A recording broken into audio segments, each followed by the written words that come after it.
जय स्वामीनारायण। प्यारे भक्तजनों, भगवान के परम भक्तजनों का दिव्य जीवन चरित्र, उसका रसपान आज हम करने जा रहे हैं। भगवान स्वामीनारायण के अनेक ऐसे पवित्र दिव्य भक्तजन थे। भगवान स्वामीनारायण का, भगवान श्री कृष्ण का, भगवान रामचंद्र जी का जीवात्मा जब आश्रय ग्रहण करते हैं और उनकी शरणागति स्वीकार करके जब वो भगवान का हो जाता है, तब हर हमेश वो अपना इष्ट देव की आज्ञा अनुसार आचरण करते हैं। भगवान स्वामीनारायण ने पृथ्वी पर पधार के घोर कलिकाल में अपना आश्रितों ऊपर और खास करके जीव प्राणी मात्र का हित करने के लिए एक सुंदर सर्वशास्त्रों का दोहन करके शिक्षा पत्री लिखी है। शिक्षा पत्री में भगवान ने जो भगवान का शरणागत होता है, उनकी तमाम मर्यादाओं का, आज्ञाओं का पालन करने का, अपना अपना धर्म का जो पालन करने का है, वो भगवान ने लिख दिया है। सामान्य धर्म के रूप में, सामान्य धर्म के रूप में मतलब स्त्री, पुरुष, संत, गृहस्थ, उन सबको समान रूप में पालन करना। और विशेष धर्म का अर्थ होता है अपना अपना कर्तव्य अनुसार, अपना अपना स्थान अनुसार अपना धर्म का स्थान होता है, अपना धर्म का एक नियम होता है, उसके अनुसार वो नियम का पालन करना।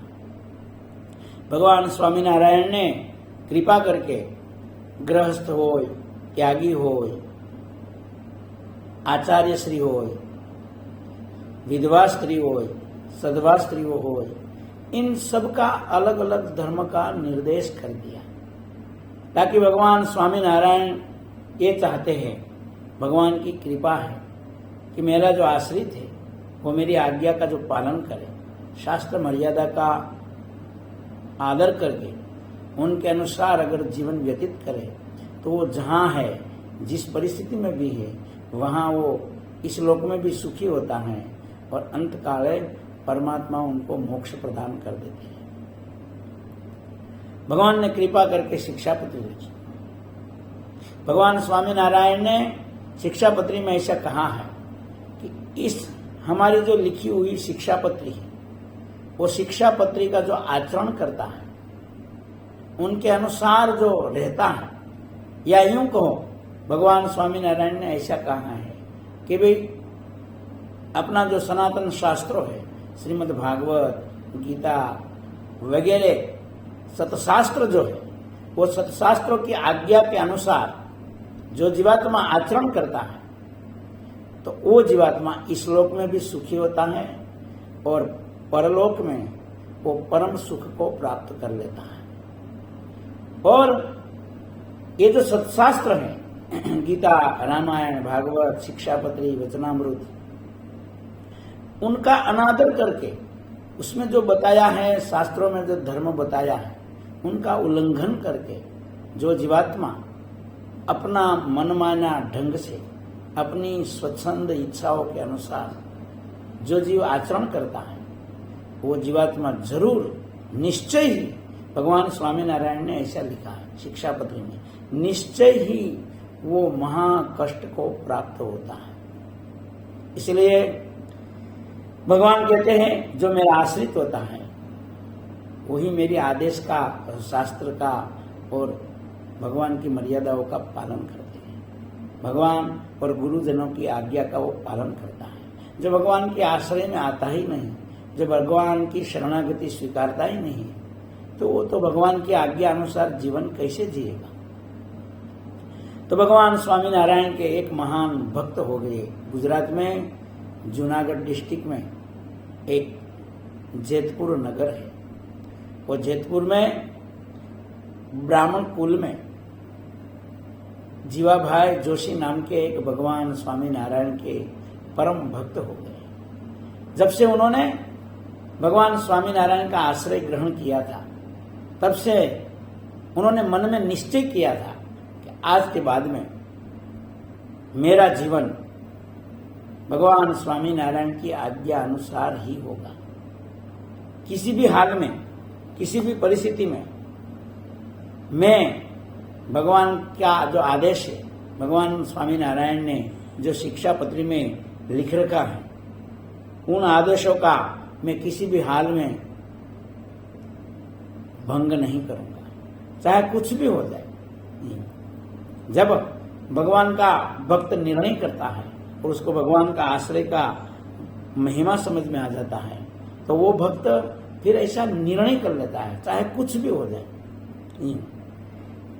चाहे अग्नि में मुझे जलना पड़े, चाहे कांटों पे मुझे चलना पड़े, चाहे छोड़ के देश निकलना पड़े, रहे ध्यान तुम्हारे चरणों में। एक निश्चय हो जाता है उसका कि भगवान मेरा जीवन आपकी आज्ञा अनुसार, और मेरा मन, मेरा हृदय, मेरा जीवात्मा हमेशा आपका चरणों में ही, आपकी स्वरूप में ही लगा रहे। यह विनती है पल छिन्न छिन्न की, रहे ध्यान तुम्हारे चरणों में। चाहे कुछ भी हो जाए, मुझे कांटों पे चलना पड़े, मुझे अग्नि में जलना पड़े, या चाहे मुझे हमारा जन्मभूमि, हमारा देश, हमारा स्थान, उन सब का त्याग करके कहीं दूर चला जाना पड़े, तो भी मुझे मंजूर है, लेकिन मेरा ध्यान आपकी आज्ञाओं से हटना नहीं चाहिए। ये जीवा जोशी भी ऐसे दृढ़ निश्चय वाले भगवान स्वामीनारायण के भक्त थे। भक्तजनों, जब भगवान स्वामीनारायण का जीवात्मा जब कोई आश्रय करता है, तो पहले जो साधुजन होते हैं, गुरुजन होते हैं, उनके पास में जाकर वो विधि सहित दीक्षा ग्रहण करते हैं। संतजनों उसको हाथ में जल की अंजलि देकर भगवान का आश्रय में लेते हैं। साधु संतों का काम ही यही है कि कोई जीवात्मा जो मुमुक्षु हो, देवी जीव हो, और अगर परमानंद परम सुखी होना चाहता है, इस लोक और परलोक संवारना चाहता है, तो उसको भगवान का आश्रय में ले जाना। क्योंकि ये जो माया का बंधन है, जीवात्मा को जन्म जन्मांतर से माया का बंधनों में फंसा हुआ है, फासला है बड़ा बड़ा। वो फासला में वो जकड़ा हुआ है। मूल फासला तो भगवान की माया है। माया का काम ही यही है, वो फांसती है, वो अहंता ममता से जीवात्मा को घेर लेती है, और शरीर संबंधी में, पदार्थों में, विषयों में वो आसक्त बना देती है, और अपना स्वरूप को भुला देती है, और परमात्मा का भजन से वो विमुख कर देती है। यही प्रबल माया है, वो बड़े बड़े को नचा देती है। रामायण में लिखा है, तुलसीदास जी ने, अतिशय देव प्रबल तव माया, जिसमें मोया सुर नर मुनिराया। हे भगवान, आपकी माया बहुत प्रबल है, जिसमें बड़े बड़े मुनिवरों, देवताओं, मनुष्यों, तपस्वियों, सिद्धों, सब भगवान की माया के वश में। वो माया का बंधन छूटना बहुत दुर्लभ है। भगवान श्री कृष्ण गीता में भी कहते हैं कि मेरी माया भी इतनी विचित्र है। दैवी येषाम मम माया दुरत्यया, दैवी येषाम मम माया दुरत्यया मामेव ये प्रपद्यन्ते माया मेताम तरन्ति ते। भगवान कहते हैं कि मेरी माया है, ये दैवी येषाम गुणमयी मम माया दुरत्यया। मेरी माया दैवी है, मतलब चमत्कारी है। कल्पना करो आप कहां से किस प्रकार वो फंसा देती है, वो बड़े बड़े को पता नहीं चलता है। गुणमयी है, त्रिगुण है, रजोगुणमयी, तमोगुणमयी, सत्वगुणमयी माया है। अंधकार रूप है, जीवात्मा को अज्ञान से घेर लेती है। ऐसी भगवान की जो विचित्र माया है, भगवान कृष्ण गीता में कहते हैं वो माया का बंधन से कौन मुक्त होता है। तो भगवान ने उसमें स्पष्ट कह दिया। भगवान ने कहा मामेव, मेरी एक की ही शरण में जो आता है, मामेव प्रपद्यन्ते, मेरी एक की ही शरण में जो आएगा, स्वयं मेरी शरण में जो आएगा, मतलब कि भगवान नारायण की शरण में जो जीव जाएगा वही माया का बंधनों से मुक्त हो सकता है, वो भी भगवान नारायण की कृपा से। और वेदों, शास्त्रों, पुराणों भी कहते हैं कि माया का मालिक एकमात्र स्वयं नारायण है।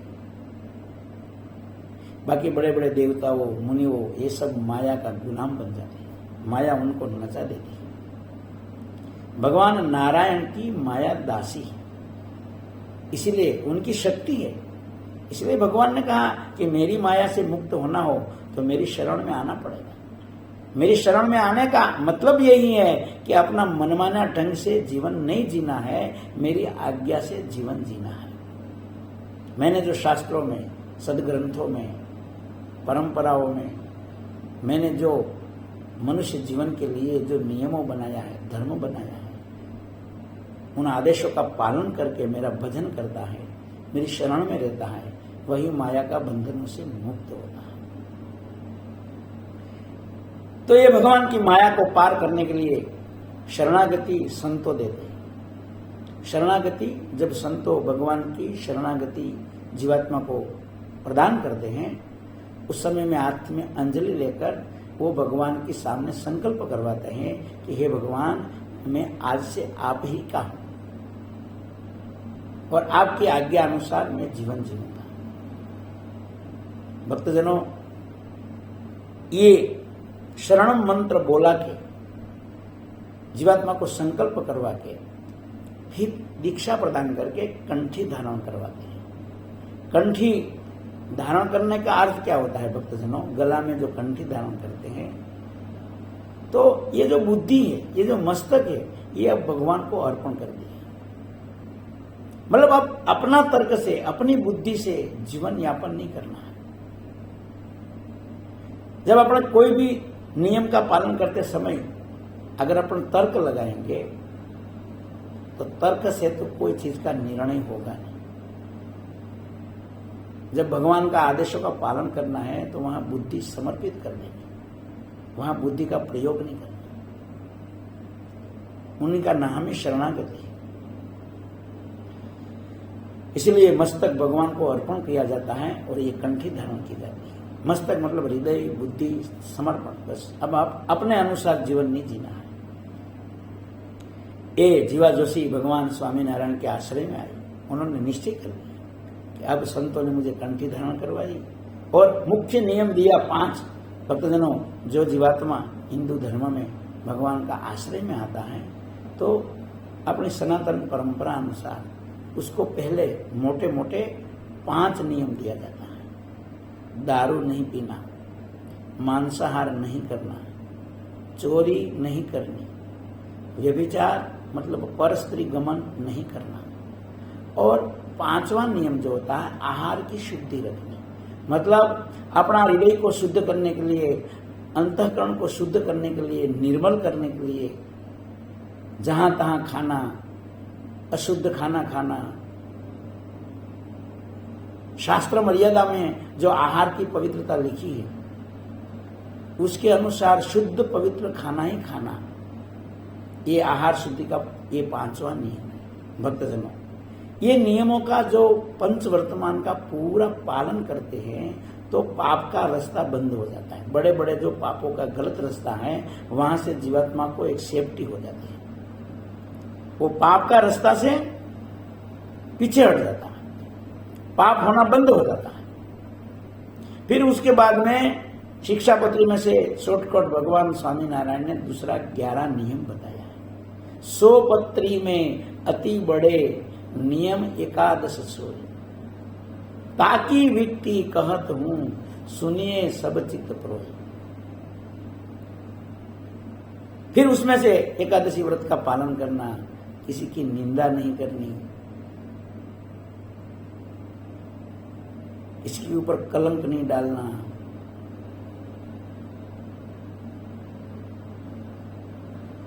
रजस्वला का धर्म का घर में पालन करना और एकादशी आदि व्रत करना वगैरह वगैरह खास खास नियम आते हैं। घर में लहसुन प्याज वगैरह चीजों का उपयोग नहीं करना, शुद्ध भाव से स्नानादि करके रसोई बनानी और वो रसोई ठाकुर जी को पहला भोग रूप में अर्पण करनी वगैरह वगैरह मुख्य नियमों संत पुरुषों भगवान का आश्रित को संकल्प देकर प्रतिज्ञा करवाते हैं कि आज के बाद में मैं भगवान की शरण में आया हूं तो मैं ये नियम का चुस्त प्रकार से पालन करूंगा। जीवा जोशी को भी इसी प्रकार भगवान स्वामीनारायण का आश्रय हुआ। अब जीवा जोशी को मस्ती हुई, आनंद में वो रहते हैं और भगवान की आज्ञाओं का पालन करते हैं। भक्तजनों, जब कोई जीवात्मा धर्म मार्ग में चलते हैं ना और एक नियम एक लक्ष्य निश्चित करता है तो वो पार करने के लिए उनको अनेक बाधाओं से गुजरना पड़ता है। जिस प्रकार हिमालय में से निकली हुई गंगा जब सागर को मिलने जाती है ना तो बीच में कई व्यवधान आते हैं, कई बाधाओं आती है, कितनी बार उनकी कसौटियां होती है, परीक्षाओं होती है। ऐसे ही जीवात्मा जब भगवान की शरणागति लेकर वो भगवान की आश्रय में भगवान की आज्ञा अनुसार आचरण करने जाता है तो बाधाओं का कई बार उसको संघर्ष में सामना करना पड़ता है और उस समय में आत्मबल हो, संत पुरुषों का संग हो, भगवान का निश्चय का पावर हो, परमात्मा की महिमा हो तो वो जीवात्मा वो बाधाओं को पार कर सकता है। बाधाओं तो किसी को भी आती, इसीलिए तो वो भक्त पहले से नहीं है। अभी आपने कहा ना, चाहे अग्नि में मुझे जलना पड़े, चाहे कांटों पे मुझे चलना पड़े, ये कठिन मार्ग है। जीवा जोशी का जीवन में भी जब भजन करते थे, सत्य धर्म में रहते थे, पूरा परिवार भगवान स्वामी नारायण का रंग में रंग गए थे, उसको आनंद था। मुझे मिल गए मन के मीत के दुनिया क्या जाने, ए क्या जाने कोई क्या जाने, मुझे मिल गए मन के मीत के दुनिया क्या जाने। कोई क्या जाने, संसार को क्या पता होता है। घायल की गति घायल जाने, घायल की गति घायल जानता है। राम बाण लागा हो यते जाने, ये राम का बाण जिनका हृदय में लग गया हो, मतलब क्या है, राम भक्ति से, राम का प्रेम से, भगवत प्रेम से, भगवत भक्ति से जिनका हृदय आर पार निकल गया हो, जिनका कलेजा में ये हृदय में ये भक्ति का बीज बोवाई गया हो, उनको ये पता होता है कि भगवान की आज्ञा में कितना सुख है। भगवान में प्रेम करने से, प्रभु की आज्ञा में रहने से जीवन में कितना अलौकिक सुख मिलता है। संसारी जो जीव होते हैं, देह और देह के संबंधी में मायामय संसार में जो फंसे हुए हैं, वो भले कितना भी बुद्धिमान हो, कितना भी वो एजुकेटेड हो, फिर भी ये जो रस है वो उसको अनुभव नहीं होता है। इसलिए संसारी जो लोग होते हैं ना, वो जीवात्मा को जब धर्म अनुसार आचरण करते हुए भगवान की भक्ति करते हैं तो लोग उनको पागल कहते हैं। ये संसार का नियम ही ऐसा है। मीराबाई ने जो प्रभु की भक्ति की तो मीराबाई को भी लोगों ने पागल कहे थे। ऐसी लागी लगन मीरा हो गई मगन, ओ तो गली गली हरि गुण ए गाने लगी, वो मस्ती हो जाती है। लोग उनको दीवानी कहते थे। ऐसे ही जो भगवान का भक्त होता है वो जब सत्य मार्ग में चलता है, प्रभु की भक्ति में आगे बढ़ता है, तो उसको कई जगत का निंदा उथली, उनको संकटों का सामना करना पड़ता है और उनके लिए उनको तैयार रहना पड़ता है। जीवा जोशी का पूरा परिवार भगवान स्वामी नारायण की आज्ञा अनुसार जीवन जीते थे और महिमा पूर्वक प्रभु की भक्ति करते थे। किसी का बुरा नहीं करते थे, किसी को कष्ट देना नहीं, क्योंकि प्रभु का जो भक्त होता है वो तो सब में अपना इष्ट देव को देखता है, प्राणी मात्र का हितकारी होते हैं। मन कर्म वचन से भी किसी का भी बुरा नहीं चाहते। लेकिन दिक्कत यह है कि वो जो अपना धर्म होता है उसमें वो दृढ़ रहता है। भगवान की निष्ठा, उपासना, भगवान का जो आज्ञा हो उसमें वो कभी भी 19-20 नहीं करता है, किसी भी हाल में नहीं करता है। ऐसे ये जीवा जोशी भगवान स्वामी नारायण के रंग में रंग गए थे। पूरा परिवार मस्ती में जी रहा था। लेकिन जब सामाजिक परिस्थिति हो, घर परिवार गृहस्थी है, तो समाज में रहना है, रीति रिवाज है, तो कई लोग उनसे जलने लगे, उनकी ईर्ष्या करने लगे। क्योंकि जीवा जोशी भगवान स्वामी नारायण की आज्ञा अनुसार बाहर का खाना तो खाते नहीं थे। स्नान किया हुआ हो, पवित्र आचार विचार हो और शुद्ध सात्विक हो, भगवान को अर्पण किया हुआ। शुद्ध सात्विक में क्या होता है कि लहसुन प्याज वगैरह न डाला हो और भगवान को अर्पण किया हुआ हो, ऐसा पवित्र भोजन करते थे। बाकी कई समाज में जाना पड़ता था भोजन वगैरह, जैसे पुराना जमाना में तो ब्रह्म भोजन वगैरह बहुत होता था। कई लोग ब्रह्म भोजन वगैरह करवाते थे और उसमें 84 करवाते थे, मतलब 84 कुल के 84 गोत्र के जितने भी ब्राह्मण होते थे उन सबको वो भोजन के लिए निमंत्रित करते थे और बार बार वो भोजन के लिए जीवा जोशी को जाना पड़ता था। लेकिन जीवा जोशी भगवान की आज्ञा का जब पालन करना है तो स्वाद को छोड़ना पड़ता है। कभी जाते थे तो क्या करते थे, केवल मिठाई का 1-2 टुकड़ा ले लेते थे, पंक्ति में बैठ जाते थे, क्योंकि वो जानते थे कि सार्वजनिक भोजन में लहसुन प्याज सब डालते हैं। पूरा समाज को तो अपनी इच्छा अनुसार ढाल नहीं सकते, इसीलिए वो किसी को परेशान किया बिना पंक्ति में बैठकर जो चीज शुद्ध हो, भगवान के प्रसाद युक्त हो, मर्यादा में होती हो, ऐसे लड्डू वगैरह मिठाई खा लेते थे, स्वाद नहीं लेते थे और फिर घर पे आ जाते थे। फिर भी कई लोग इतने ईर्ष्यावान हो गए थे कि उनका ये सुखमय जीवन, उनकी ये मस्ती, उनका ये धर्म की दृढ़ता वो किसी को रास नहीं आती थी। बार बार उनको ताना मारते थे कि बड़ा भगत हो गया, तुम एक ही अकेले ही भगत हो क्या, दुनिया कोई भक्ति नहीं करती है क्या, पूरे संसार है सब खाते, ये क्या पागल है क्या। ऐसे ऐसे कई ताना मारते थे, निंदा करते थे। लेकिन जीवा जोशी उनको सहन करते थे और प्रभु का भजन करते थे, क्योंकि भगवान का भक्त समझते हैं कि जगत के साथ ये विवाद करने से वो लोग तो समझने वाले हैं नहीं, फिजूल में अपना समय क्यों बर्बाद करें। इसीलिए वो मौन भाव से जगत का ताना, निंदा, कुथली उनको सहन कर लेते थे और प्रभु का भजन करके अपनी मस्ती में रहते थे। लेकिन कई जो दुष्ट लोग होते हैं उनका स्वभाव ही ऐसा होता है कि जब वो किसी को दुख नहीं देवे जब तक उनको सुख चैन नहीं होता है। ऐसे कई लोगों ने निर्णय किया कि किसी भी हाल में जब अवसर मिले तो ये जीवा जोशी को अपन फंसाएंगे और उसका धर्म नियम, वो जो लहसुन प्याज वगैरह नहीं खाता है ना, वो छुड़वा के हमारे साथ में मिला देंगे। वो बहुत बड़ा बनता है, बहुत धर्मनिष्ठ कहलाता है, देख लेंगे।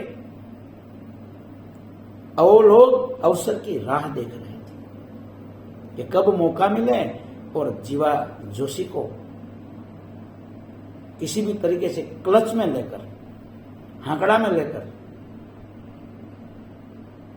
उनको हमारे साथ, हम जब लहसुन प्याज वगैरह खाते हैं उनके साथ उनको खिलवा। एक बार ऐसी घटना घटी भक्तजनों कि महाराजा जो जेतपुर नगर का जो राजा था, उन्होंने ब्रह्म भोजन करवाया। ब्रह्म भोजन के लिए सब ब्राह्मणों को न्योता दिया गया। उसमें गांव में बहुत से ब्राह्मण लोग रहते थे,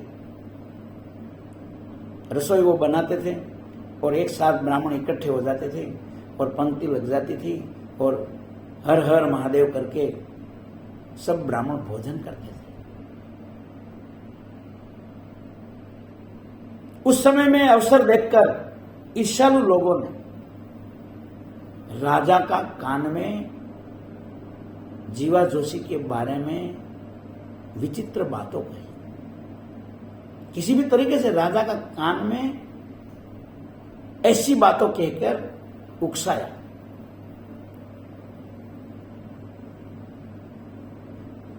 दो चार जना ने चमचागिरी करके, चापलूसाई करके उनको बोला कि महाराज, आप जो ये ब्रह्म भोजन का बहुत बड़ा पुण्य कार्य करते हो, ये तो बहुत अच्छी बात है, लेकिन उसमें एक भी ब्राह्मण अगर भोजन किया बिना रह जाएगा तो आपको पूरा पुण्य नहीं मिलेगा। महाराज ने कहा, ऐसा कौन है जो मैं निमंत्रण स्वयं देने जाऊंगा और नहीं आएगा, मेरे यहां भोजन नहीं करेगा? बोले महाराज, एक बहुत अभिमानी ब्राह्मण है,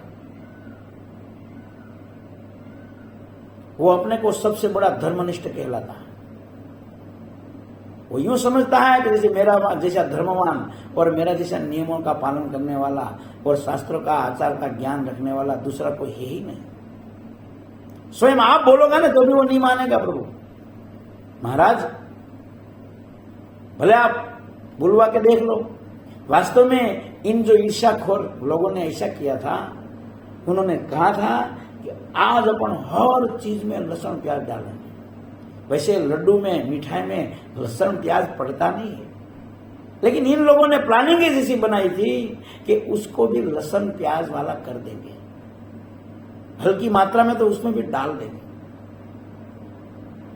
हर बार जीवा जोशी एक दो मिठाई का टुकड़ा लेकर अपने साथ पंक्ति में बैठ के व्यवहार निभा लेता है और फिर वो अपना कार्य साध लेता है, लेकिन आज उनको बराबर फंसाएंगे।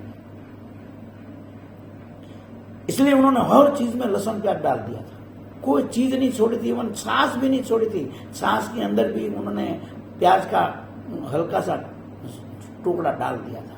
सब चीज लहसुन प्याज से युक्त कर दी। कहा, वो सोचा कि अब वो कहां जाएगा, अगर भोजन करेगा तो उसका धर्म भंग होगा और अगर भोजन नहीं करेगा तो राजा नाराज होकर उसको गांव से निकाल देगा। इधर राजा को जब पता चला तो राजा ने तुरंत जीवा जोशी को अपने पास में बुलवाया। अपने पास में बुलवा कर कहा, जोशी महाराज, आप हमारे घर पे भोजन नहीं करोगे क्या? और अगर आप एक व्यक्ति भोजन नहीं करोगा तो हमारा ब्रह्म भोजन निरर्थक जाएगा। इसलिए आप हमारे यहां भोजन करने पधारो और भोजन करना। जीवा जोशी ने कहा, महाराज, आपके यहां भोजन करने में मुझे कोई आपत्ति नहीं।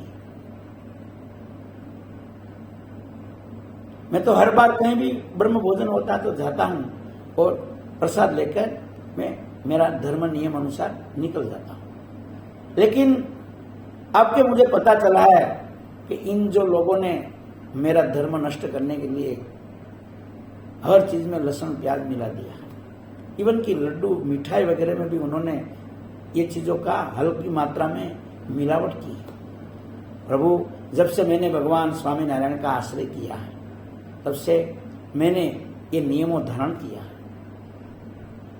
आज तक मैंने किसी भी परिस्थिति में नियमों का लोप नहीं किया है। इसलिए महाराज मुझे क्षमा करनी, मैं आपके यहाँ भोजन नहीं कर सकता। फिर भी अगर आपको मुझे भोजन कराना ही है, आपको यूं लगता हो कि भाई मेरा भोजन नहीं करने से मैं यहाँ भोजन नहीं करूँगा तो आपको कोई विक्षेप आएगा, आपका कार्यक्रम अधूरा रह जाएगा, आपको पुण्य की प्राप्ति नहीं होगी, तो महाराज मुझे कच्ची सामग्री दो, मैं यहाँ ही आपके घर पे ही अलग से चौका में मेरे हाथों से मैं भोजन बनाकर भगवान स्वामी नारायण को अर्पित करके मैं स्वयं ही भोजन ले लूँगा, ताकि आपका भी मंगल होगा और मेरा धर्म की रक्षा होगी। इतना विनती पूर्वक निर्माणी भाव से जीवा जोशी ने महाराजा को विनती करी, गांव के राजा को। लेकिन ईर्ष्या करने वाले जो लोग थे उन्होंने ऐसा कान फूका था राजा का कि ये तो पंक्ति भेद हो जाए वगैरह वगैरह, सबसे बड़ा यही धर्मनिष्ठ है क्या? बड़े बड़े विद्वानों जब एक पंक्ति में भोजन करते हैं तो उनको पंक्ति भेद करने की क्या जरूरत है? कहीं कहीं ऐसी बातों उनका कान में घुसाई। राजा बेचारा उनकी बातों में आ गया और राजा ने कहा कि महाराज, आपको सब विद्वानों, बड़े बड़े ज्ञानी, बड़े बड़े महान जो तुम्हारी कुल में, तुम्हारा जो ये समाज में अच्छे राजाओं, ये ब्रह्मदेवो है, भूदेवो, उनके साथ ही बैठकर भोजन करना पड़ेगा। और अगर नहीं भोजन करो तो इसी हाल में, इसी क्षण मेरा गांव छोड़ के निकल जाओ। जीवा जोशी ने विनती करी, प्रार्थना करी, लेकिन फिर भी वो राजा को कोई ऐसी संगति वजह कुबुद्धि आ रही थी। इसीलिए राजा ने कहा कि अगर मेरे यहाँ इन सब के साथ पंक्ति में बैठकर ये सब के साथ में जो भोजन बना हो वो अगर न खाना हो तो आप मेरा गांव छोड़ के, और सब कुछ पहरे हुए कपड़े मात्र, बस घर सामग्री पशु कहीं कुछ भी नहीं ले जाना, निकल जाना। जीवा जोशी ने फिर प्रभु की इच्छा, भगवान की इच्छा में प्रभु का भक्त राजी रहता है, उनको उनकी मस्ती होती है, मेरा प्रभु की जैसी मर्जी। जाहि विधि राखे राम ताहि विधि रही, ए जाहि विधि राखे राम ताहि विधि रही, सीताराम सीताराम ए सीताराम कही। भगवान की जैसी मर्जी, क्योंकि भगवान का भक्त तो यही समझता है कि प्रभु जो करता है वो मेरे हित के लिए ही करता है। सर्व करता हरता, सर्व का कारण, सर्व का नियंता एकमात्र अपना इष्ट देव को मानते हैं। जीवा जोशी का मन में ऐसा निर्णय था कि सर्व करने वाला मेरा इष्ट देव भगवान स्वामी नारायण है, वो जो करता होगा वो मेरा हित के लिए ही करता है। ये निश्चय होता है प्रभु का भक्त को।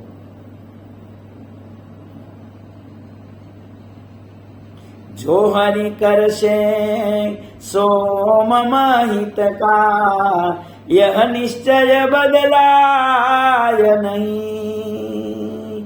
जो भगवान करेगा उसमें मेरा हित है, ये निश्चय किसी भी हाल में बदलाता नहीं। मैं हरि का, हरि है मम रक्षक, यह भरोसो जाय नहीं।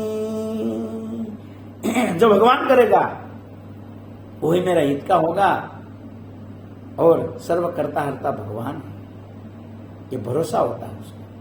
इसलिए एक क्षण की भी देरी किया बिना, दबाव में आया बिना, डरा बिना, जीवा जोशी ने फिर तो दृढ़ता से कह दिया, महाराज आप हमारे गांव के महाराज हो, ये गांव आपका है, हम आपकी प्रजा हैं।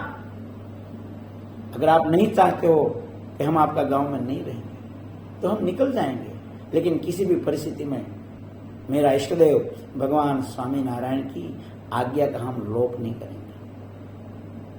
महाराज आप तो एक गांव के राजा, मेरा इष्ट देव भगवान स्वामी नारायण तो अनंत ब्रह्मांड का राजा है।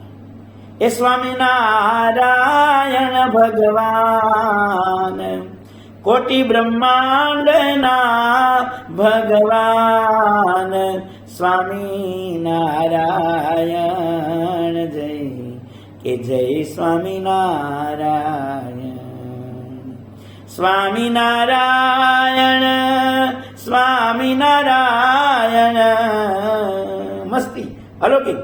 महाराज आप तो एक गांव के राजा, भगवान स्वामीनारायण की महिमा. उन्होंने ये संतों का समागम करके, संतों के साथ आत्मीयता से जीवा जोशी ने ये समझ लिया था कि अनंत ब्रह्मांड का राजा को राजी करो. एक गांव का अगर राजा राजी हो जाएगा तो मुझे क्या दे सकता है, लेकिन अनंत ब्रह्मांडों का अधिपति सर्वेश्वर भगवान पुरुषोत्तम नारायण को अगर मैं राजी करूं तो उनसे क्या होता है. उन्होंने शास्त्रों का अध्ययन से, संत समागम से वो महिमा समझ रखी थी. निष्काळानंद स्वामी ने कहा है ना भाई कि जिन जिन महान महान बड़े बड़े हो गए ईश्वरों देवताओं, ये भगवान को राजी करने से हो गए. जैसे कि मान लो कि राधा जी की इतनी महिमा है, शास्त्रों में राधा राधा नाम से भी कहीं तरी जावे, ऐसा अपने महिमा अपना वैष्णव परंपराओं में अपन सुनने को मिलते हैं. कई लोग तो मिलते हैं तो राधा राधा ही कहते हैं. देखो तो राधा जी की जो इतनी बड़ी महिमा है, उनका नाम की इतनी महिमा है, तो जीवा जोशी ने सोचा कि राधा जी राजी करा श्री कृष्ण कृपा निधान, तेणे करीने मोटप मळी, वળી पामिया बहु सन्मान. राधा जी ने जब भगवान नारायण को राजी किया, भगवान कृष्ण को राजी किया, उसका स्वरूप में प्रेम किया, उसमें समर्पण किया, तो आज राधा जी की इतनी महिमा है. लक्ष्मी जी ने जब भगवान का चरणों की सेवा करी तो लक्ष्मी जी को भगवान का श्रीअंग में वास मिला और पूरी दुनिया लक्ष्मी की भक्त बनी. तो बड़े बड़े को भगवान को राजी करने से, भगवान की आज्ञा का पालन करने से इतनी इतनी महिमा बढ़ गई. मैं भी भगवान स्वामीनारायण के आदेश का पालन करूंगा तो भगवान स्वामीनारायण मेरे ऊपर भी अत्यंत प्रसन्न हो गए और मेरे को क्या सुख नहीं मिलेगा. ऐसा विचार करके राजा को विनम्रता से वंदन करके, अपनी दृढ़ता से, खुमारी से, मस्ती से जीवा जोशी ने परिवार सहित पहरे हुए वस्त्र, सब चीज सामग्री, धन दौलत राजा को वहां ही छोड़कर निकल गए. भाई परिस्थिति है, गृहस्थ लोग है, परिवार हो, छोटे छोटे बच्चों हो, उसका पालन करना, रहने के लिए घर चाहिए, पहनने के लिए वस्त्र चाहिए, समाज में कोई इज्जत नहीं करे, कहां जाए. लेकिन भक्त को अपना इष्ट देव में भरोसा होता है. घर का त्याग करके निकल गए, सोचा कहां जावे. पता चला कि भगवान स्वामीनारायण जूनागढ़ में विराजते हैं. पूरा परिवार भगवान स्वामीनारायण के चरणों में गए. जूनागढ़ में भगवान स्वामीनारायण है दिव्य मूर्ति, अलौकिक सुख का सागर विराज रहे हैं. जूनागढ़ में सभा भर के बैठे हैं. वहां जाकर जीवा जोशी ने भगवान का चरणों में साष्टांग प्रणाम किया. सभा में बैठ गए. सभा पूरी हुई. भगवान स्वामीनारायण को अपनी बातों बताई कि प्रभु ये स्थिति हुई है. भगवान स्वामीनारायण उनको भेटी पड़ा, गले लगाया, प्रशंसा कर, अत्यंत प्रसन्न हो गए. भगवान स्वामीनारायण जो प्रभु की आज्ञा का पालन करते हैं तो भगवान राजी क्यों नहीं होते हैं. अरे भाई संसार में भी ऐसी रीति होती है ना, बाप हो उनकी आज्ञा का अगर बेटा पालन करे तो वो बहुत राजी होता है. पति की आज्ञा का पत्नी पालन करती है तो बहुत राजी होते हैं. नौकर हो वो सेठ की आज्ञा अनुसार रहता है तो वो भी बहुत खुश रहते हैं. तो स्वयं परमात्मा उनकी आज्ञा का कोई पालन करे और उनके लिए इतना कष्ट सहन कर देवे और इतना बड़ा त्याग कर देवे तो भगवान कितने प्रसन्न होते हैं. भगवान स्वामीनारायण ने कहा चिंता मत करो. इसी सभा में पिठौड़ी गांव के भगा भाई, मूला भाई, दूसरा परी, कई भक्तजन बैठे थे. सब सुखी संपन्न थे. भगवान स्वामीनारायण के परम भक्त थे. भगवान स्वामीनारायण ने कहा भक्तजनों, इस जीवा जोशी को हमारा भक्त है, पवित्र ब्राह्मण है, धर्मनिष्ठ है, उनको आप अपना गांव में ले जाओ, रहने के लिए मकान, सुख सुविधा सब कुछ उनको देना. हम तुम्हारे ऊपर बहुत प्रसन्न होंगे। भगवान स्वामीनारायण का आदेश सब लोगों ने शिरोधार्य कर लिया और जीवा जोशी की फैमिली को लेकर पिठौड़ी गांव में आया। सब भक्तों ने मिलकर उनके लिए रहने का मकान की, खान पान वगैरह सब चीजों, वस्त्र, सब चीजों की व्यवस्था कर दी और ऊपर से 3 गायों अर्पण करी और कहा कि आप यहाँ विराजो, प्रभु का भजन करो, हम आपकी सेवा करेंगे और हमारा गांव में आप लोगों को सत्संग करवाओ, आपको कोई चिंता करने की आवश्यकता नहीं है। इसी प्रकार वहां पिठौड़ी में रहकर जीवा जोशी का परिवार सुखी संपन्न हो गया और प्रभु का मस्ती से भजन करने लगे। भक्तजनों, ये जो भगवान के ऐसे भगवान स्वामीनारायण के जो भक्त हैं, वो किसी भी परिस्थिति में भगवान स्वामीनारायण की आज्ञा का उल्लंघन नहीं कर रहे। ऐसे भक्तों पर भगवान की बहुत प्रसन्नता होती है। भगवान उनको याद करते हैं, भगवान अपना हृदय में रखते हैं उनको। भक्तजनों, जीवन तो मनुष्य अपन को भी मिला है। अपना हृदय में सोचना है कि अपन ने कभी प्रभु का आश्रय किया भी है, और अगर प्रभु का आश्रय नहीं करेंगे तो इस सृष्टि में जन्म जन्मांतर तक गोथा खाते रहेंगे। माया अपन को नचाती रहेगी, काल अपन को बार बार नाश करेगा। माता का गर्भ में से बार बार जन्म लेंगे, 84 लाख योनि में भटकते रहेंगे। ऐसा पवित्र पावनकारी भक्तों का जीवन की कथाओं श्रवण करके उनका जीवन में से कहीं अपनी शिक्षा ले और भगवान का आश्रय करके, भगवान की शरणागति स्वीकार करके संत जनों का सत्संग करें और अपना जीवन में धर्म की दृढ़ता आवे, आहार की शुद्धि रहे, पवित्रता, सदाचार, संयम, नियम, भगवान की भक्ति, उपासना करे तो अपना जीवन सार्थक हो जाए। ऐसी प्रार्थना करके आज की जो ये भक्त की मंगलकारी कथा, और जीवा जोशी जैसा परम भक्त का चरणों में अपन वंदन करके यहाँ ये वाणी को विराम करते हैं। जय स्वामीनारायण।